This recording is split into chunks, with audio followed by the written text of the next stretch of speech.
Assalomu alaykum azizlar, yaxshimisizlar? Bilasizlar, xo'jayinim hozir mazasi yo'q.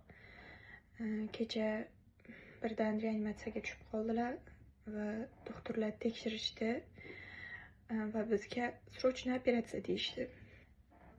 Srochna pochka almashtirishimiz kerak. Bilasizlar, pochka almashtirish uchun ham ozmuncha mablag' ketmaydi va bu narsani biz O'zbekistonda emas, doktorlarni maslahati bilan Hindistonda qildirishga qaror qildik va bizga katta summada srochna pul kerak.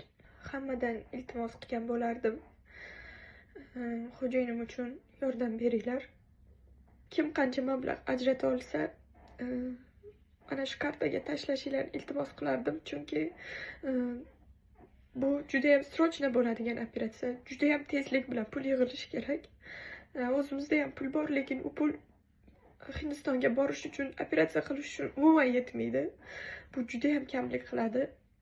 Shuning uchun sizlardan iltimos qilmoqchi edim. Bizga imkon qadar yordam beringlar.